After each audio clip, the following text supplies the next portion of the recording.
Alright, this is Ryan from Ready Rhino 1, and I am continuing my stream, well, not really stream, but my recordings of my playthrough of Skyrim. I decided to take the headphones off because like some of the sound in this game was getting a little bit distracting, trying to hear myself, or I couldn't hear myself talk, so I figured I would just kind of take these off, the headphones. I'm trying to get through this. I don't really like that quest. Right. Alright, so where was I? I don't want that quest. Alright, let's check out. I kind of want to do. Oh, that's right. Way of the voice. So, report back to Jarl Bulgriff. I thought I already did that. Well, let's go back and do that. That's right. And I gotta speak to the Greybeards. I guess I was trying to. I was trying to get 5,000 gold to purchase a house here in Whiterun, so that I could start offloading some of my things. But I'd like to make a little over 5,000. But it's not a big deal, I suppose.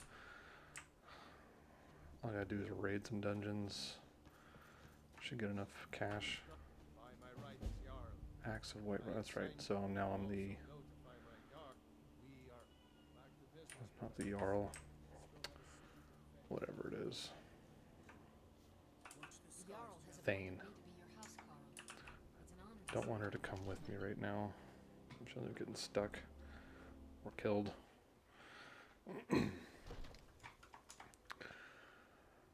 Alright, so now we have what I would consider the first true boss of the game. We have to get ourselves to here, to High Hrothgar, and the best way is to get to Ivarstead, and from there we make our way up the mountain. And the first boss in this game is a frost troll that you fight somewhere up the mountain. The best way I usually get here is I actually take a wagon to Riften and then just hoof it over to Ivarstead. You can take the path around, which isn't too bad, but they take you like, I don't know, it's kind of confusing, and I don't like it. So I'm going to spend 20 gold and take a silt strider to Riften. Hire a carriage. Where is it? There, 20 gold. So, Silt Striders are from Morrowind, Elder Scrolls 3. And they were the main mode of transportation. Like the closest thing you can get to fast travel, right? But it was okay. Morrowind was actually kind of interesting. You had to like get directions to places. They would give you like they would give you directions like, hey, you go here, then turn here, and then look for this landmark, and you'll find this ruins off to the side, and you do blah blah blah blah blah. I mean, it was serious. Like you had to remember different things. The journal was completely atrocious. Trying to follow that. I mean, I actually just ended up using a notepad and writing little things down, because my machine at the time could barely run the game and be able to alt tab out to like a browser window to figure out what's going on. And because I was in high school and virtually broke, I just couldn't obviously afford like a laptop and have it set up, and my parents would probably be on my case if they found out I was like getting that much involved into a game. So just never really did that. I just take notes and carry on with my day. I'm gonna just skip iron. I really only care about like silver, gold, maybe corundum, whatever.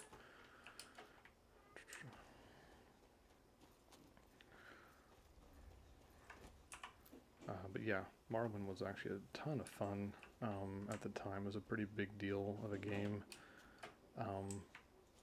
I know Bethesda. Well, maybe it was Bethesda. You know, it came out with a bunch of other stuff, like Battlespire and stuff like that. And I never played those. My first exposure to it was Elder Scrolls 3 Morrowind. And so Tech TV used to be around. Leonard, I forgot. Then there was Adam Sessler, Morgan Webb. Adam Sessler had like a kind of a gaming show, and he talked about, reviewed different games that came up, and he reviewed Elder Scrolls 3 Morrowind, and you know, at the time, it's usually more than one wolf around. At the time, he was talking about. I remember him saying that it looked like the cities and stuff had been kind of hand designed. It wasn't like auto generated or anything like that. Like they took time designing and mapping out the different cities and different places like that. And so I don't know why that kind of struck me, but I decided I wanted to get that game, and so I did. And I had a hard time getting it to run on my machine, but I eventually was able to tweak it and get it to run. I think I had an NVIDIA TNT2 card at the time. I think I may have gotten a GeForce 3 by the time that came around. I can't remember. I did have a TNT2 card, which was a big deal for me at the time. And the Radeon 9500 was a big deal because it was actually a Radeon 9800, but they did something to it. Like they overproduced Radeon 9800s, and they just started like doing some chipset stuff to make them appear to be 9500. And so if you bought a 9500 at a certain batch number, it was actually a 9500, or it was a 9800, and it was kind of cool. No, that's a trap. He tries to lure you up to a tower somewhere, and him and his dumb friends ambush you. And I am not in the mood.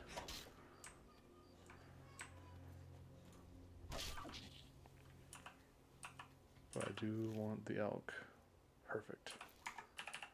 These things are kind of...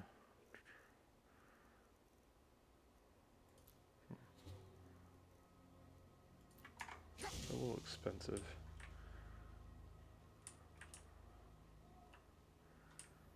So anyways, I had that TNT2 card, and it was quite the workhorse. I mean, it played Unreal Tournament, Unreal, and obviously, come on, stamina, and it played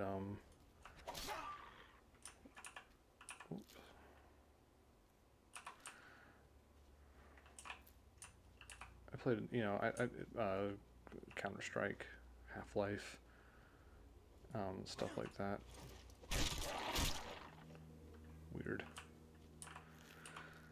And I don't know. It was a really decent card. It lasted me for a while. I then a friend. This was before I knew what I was doing. I thought I could put together a computer, but I didn't have a lot of confidence, and so my friend helped me build one.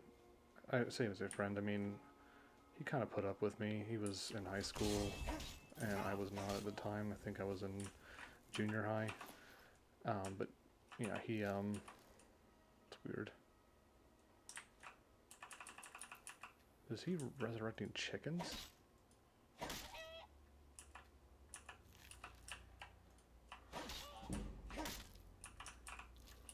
Interesting. The Peller from Witcher 3.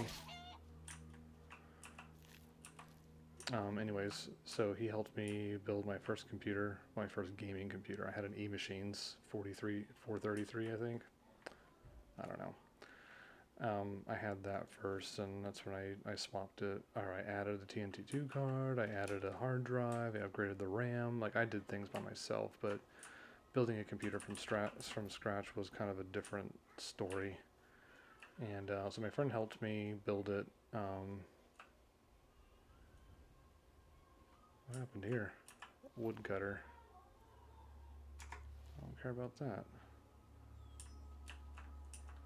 I'll take that though. If I wait around. Maybe this place got raided by the chickens. The necromancer and the chickens. So yeah, he helped me build my first gaming computer from the ground up. And after that, I've always built my machines. It was kind of dumb. Like, as watching him do it, I was like, oh, I could have done this. I just lacked a little bit of confidence. But since then, I've built every machine. I've built other people's machines. I have, done a bunch of stuff like that. I've built servers. built a file server, which I currently use. That was a rack-mounted type deal. So it's been a lot of fun. I've enjoyed building things. In fact, this machine I'm getting ready to upgrade probably doesn't need to be, well, I know it doesn't need to be upgraded right now, but when I first built this thing, I intended to give it 32 gigs of RAM. I bought two 8 gig sticks. I've had those for a couple of years now, and then when I went to build the thing, it was a little upsetting. So when you go to build a computer, when you have to seat the RAM modules on the motherboard, you have to start with the slot closest to the CPU. Now that used to be the case, but you can't do like the first two because the motherboard enumerates the memory modules, position 1, then position 3, then position 2, then position 4. So it kind of staggers it, then starts over, staggers it again. Well, it used to be that you had to start with the one closest to the processor, and then, like I said, you skip one and stuff like that. Well, when I got the processor in, the memory modules the one memory module wouldn't fit because the heatsink on the CPU is just like massive, and it butted out too much. It was just too wide, and it kind of encroached on the space there. And so I was kind of up the creek. I was like, you gotta be kidding me, because I was wanting to put this thing together and get it going. And now I thought, like, well, I'm going to have to rebuy a different thing. So I was like, I forgot what I think I just ended up seating it on the slot that was on the second slot, right? So number 2, and then I did number 4. And then that's what I did, and it worked. So now, because we have Cyberpunk 2077 coming out, it's been 8 years since they announced, or at least rumored it, I don't know. One of the requirements is, I forgot now, more RAM than I've got, or I have like just barely enough recommended RAM. I think it's like 14 gigs of RAM. I got 16 in here. Well, the operating system needs like 8. Or, you know, I don't want to have it get paged out to the page file or some dumb thing like that.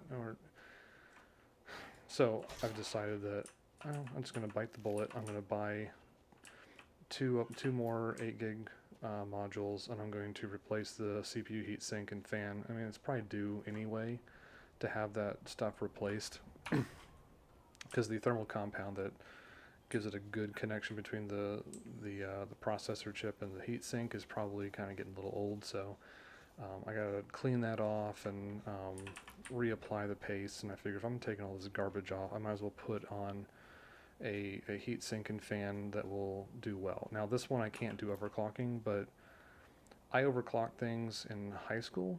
Like my first computer I built and the next one I built, I actually did some overclocking. But all it really does is, like, it squeezes some more frames out at times. I mean, you can have a significant difference and stuff, but I mean, I just felt like if you're having to clock things up or overclock things, you're probably under spec'd for hardware to begin with. And with the leaps that have gone into not just hardware, but like techniques. I know NVIDIA did some techniques for anti-aliasing called quincunx stuff. It's a kind of cool technique. I mean, they've done a bunch of other junk since then, so they've like greatly brought the efficiency of a lot of this geometry and vectors and lighting, ray tracing, all this kind of crazy stuff. And they're doing some really crazy junk. So like they've been able to squeeze incredible amounts of processing with their hardware. So I'm not really worried. So here's the frost troll coming up. This guy is kind of something else. I say before I did this because he's really annoying. There's been a couple of times where I simply just decided to run. I'm gonna give him a shot though, if he comes down.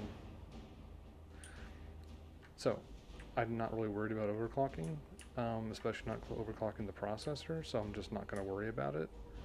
And I'm just going to get like what amounts to a smaller CPU heatsink and fan, just kind of go from there. It'll be a little bit smaller profile. I guess this guy's stuck. That's fine too. And just gonna go with that. Forget it. And now I'll have enough room to put 2 additional modules. I'll have 32 gigs of RAM, and that should be more than enough to run everything plus run Cyberpunk. So apparently my graphics card, GeForce 1060, it's got 6 gigs of video memory. It's sufficient for the recommended. So I doubt I'll be able to do high settings, but I will at least be able to do like not the lowest settings. I just want it to run smoothly, and I think I need a lot of RAM. Like, I mean, I can give it more RAM than it, with 32 gigs of RAM, and with the operating system to work comfortably is going to need about 8.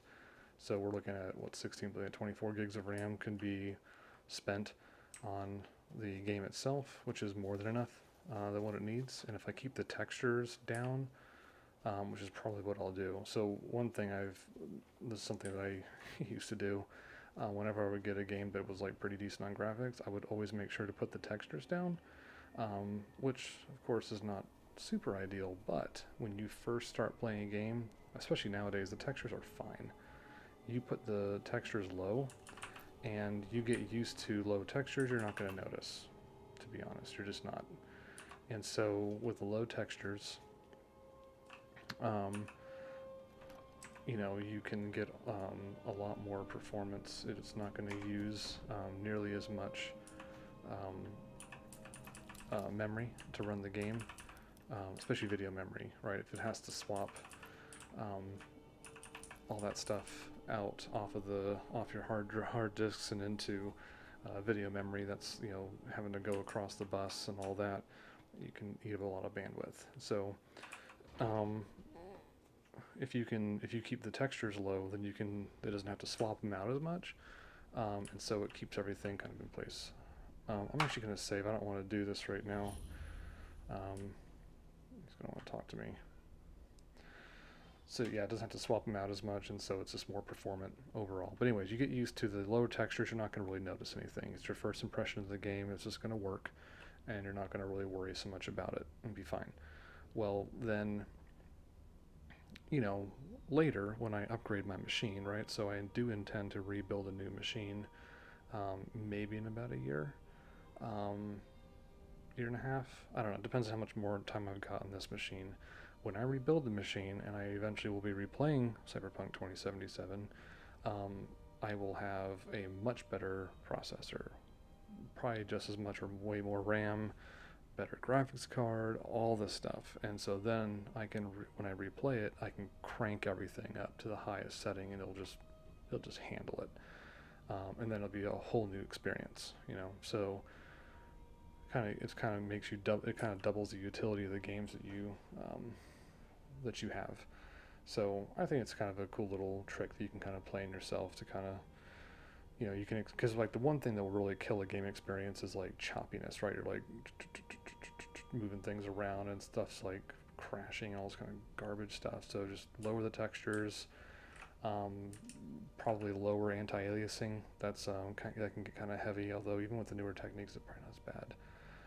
Stuff like that, just you want to probably just do recommended or low, and it may not look as good, but you won't notice it because it's your only point of reference. You don't really have a point of reference. It's the first time you played the game, so you're not gonna really notice too much. Second playthrough, you're gonna like, oh man, what was I thinking, doing really low? But you still enjoy the game. If it's good enough, it's gonna be good later, as it was the first time you played.